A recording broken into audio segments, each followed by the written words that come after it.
So this is the X-Men Xavier School. This is a really cool set. This set has several ID cards in it. It has headmasters. It has students. And it even features characters from the Age of Apocalypse, which a lot of people enjoyed that read. So we're hoping that we get some really good pulls. We have an entire brick here to do, and we're going to just try to tear through these as quick as possible. But I'm going to do this one first by itself, edit it later into its own video. But here we are. All right, so let's see what we got. I don't have Kair with me today. I really would have liked to have him here, but this was kind of like a last minute thing. And here we go.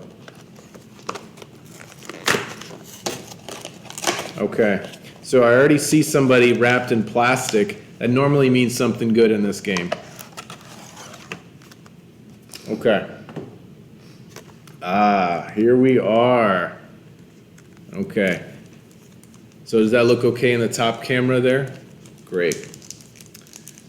So here we go. We already have some characters in X-Men, some students, and they're going to come in handy when making an X-Men team.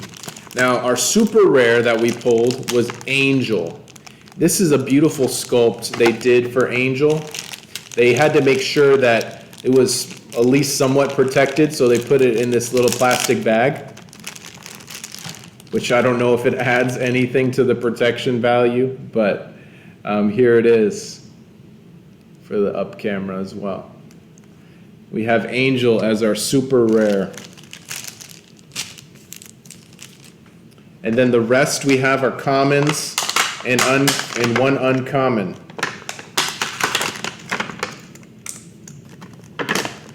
The figures in this set, a lot of them are low points, except some of the headmasters and like Magneto and stuff, but they can still be used on a really creative team.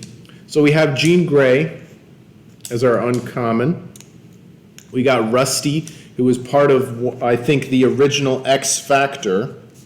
Make sure about that. Yes. And we have Hellion, who is the leader of the Hellions. His real name is Julian Keller. I would change my name too if that was my name. I'm just kidding. If anyone's named Julian, you have a beautiful name. All right. So I'm going to go over these really quick. Really want to get more into it. Here we go. So first we're going to do Sync. So Sync is a character that is part of Generation X. You can read more about Generation X and Generation X #1, which was released in 1994.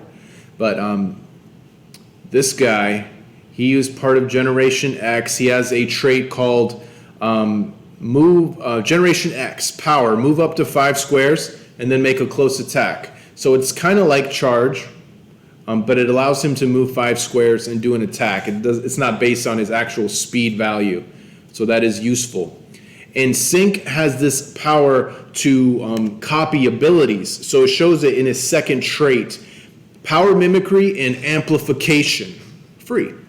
Choose a friendly character within range and choose a standard power that character can use. Sync can use that chosen power until your next turn.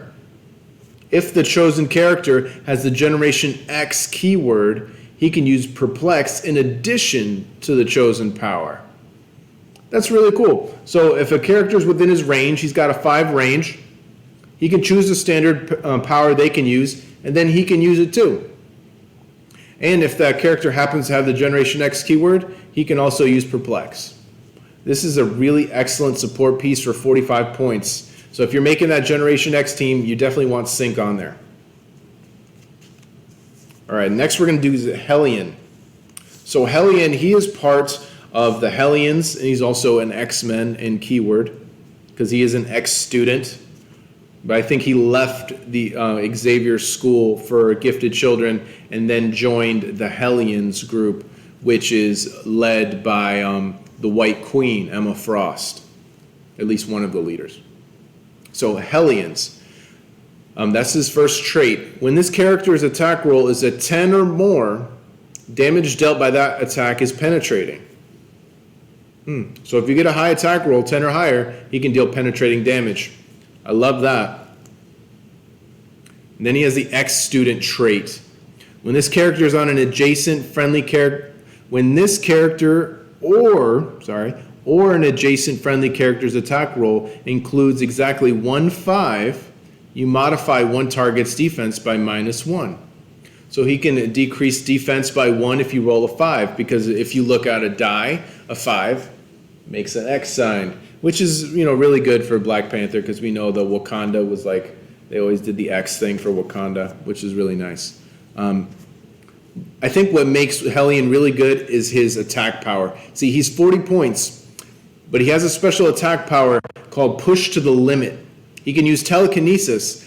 However, when he uses it, you may deal him 1 unavoidable damage. And if you do, he can use telekinesis at no cost. The best thing about that power is you can do it multiple times. So we always need characters that can use telekinesis because it moves your friendly characters out and about. So with Hellion, he can use telekinesis. You can give him an unavoidable damage, and then he uses it at no cost. And then you can do that a couple more times. He'll continue to take damage. He only has 4 clicks, but if you need to move people in and out really quickly, he can move people around. He also has leadership, so it's going to give you a +1 to your action total if you put him on a Hellions or X-Men team. Actually, on any team. But he benefits really highly on a Hellions or X-Men team. So, really great support piece. He's only a common. He's 40 points. And I think a lot of people were using him in a few meta team builds. That way they could move people around quickly. He's only 40 points. He's excellent for that cost. Next is Rusty. So Rusty has Mutant Liberation Front keyword, New Mutants, and X Factor. The thing that really makes Rusty shine is his attack power, the 3rd degree burns. So he has Penetrating Psychic Blast. When Rusty hits an opposing character, you give that character 1 fire token. Ooh, what does a fire token do? Well, let's see. If it doesn't already have one. Characters with a fire token, at the beginning of their turn, they deal themselves 1 penetrating damage, and when this character moves through water terrain or clears action tokens, you remove the fire token. So, I'll tell you how to use this guy really effectively. You want to have him attack early. Have him attack a character that has 0 action tokens. That character will then acquire 1 burn token. Then at the beginning of their turn, they're going to take 1 penetrating damage. Then they're going to probably try to attack or something. So after they attack, they don't get to remove that action token. And then at the beginning of their turn again, they'll deal another penetrating damage. That's the most effective way to use him if you're going to take the biggest advantage with that 3rd degree burns attack power. He's only 40 points. He's 4 clicks. He's definitely good for his points. The X-Men set, this Xavier School set, is when that power creep began. You had these low point figures that could bring a lot to the table. It's nothing like what you see now. Now it's gotten pretty crazy. But this is where it truly began, I think. Next we have Jean Grey. Everybody loves Jean Grey. She has the X Factor keyword because this is before that she was like an X student. She was part of like the X Factor, which were these mutants that worked together on this team. And she makes an appearance in X Factor number 1, 1986, Baptism of Fire. Interesting. And then you see a lot of the original team on that X Factor, where you have Jean Grey, Cyclops, Beast, Angel. Those guys are all on Iceman, and they were all on a team together. So she has the X Factor trait. When this character hits with an attack, modify damage +1 for each 5 in the attack roll. So if you get double 5s, You increase her damage by 2. She already deals 2, so then she'd be dealing 4 damage. For a 60-point figure, that's really good. She has telekinesis.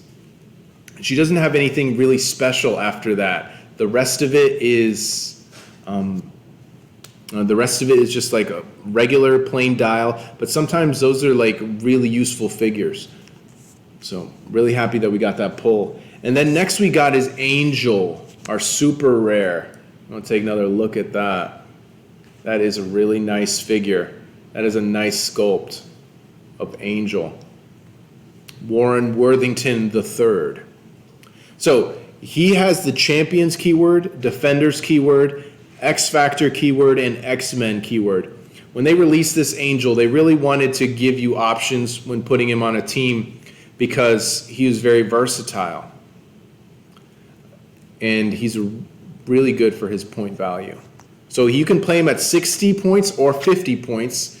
The difference will be 2 clicks. If you play him at 60, he's got 4 clicks. If you play him at 50, no, I'm sorry. If you play him at 60, he's got 6 clicks. If you play him at 50, he's got 4 clicks. So it depends on what you want to do. He's got that X Factor trait.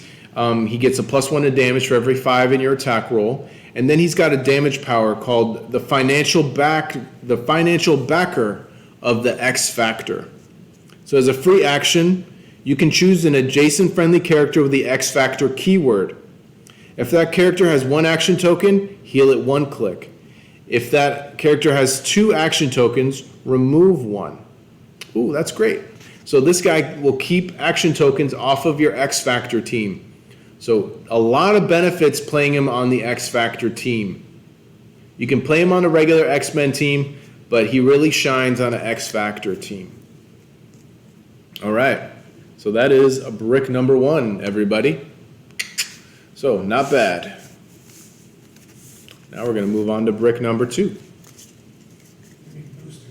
Oh, that's right, booster packs. Booster packs, bricks, you know, we got all sorts of things and terminology. One time I told a group of people that, yeah, when I first started out, I bought like 2 bricks of HeroClix. And it's like, what? And it was like, what I really meant was 2 booster packs of HeroClix. So here we go. So here's what I'm gonna do at this next part. For the rest of these, I am going to open them all at once and just like break them open. And then we're gonna see what's in here.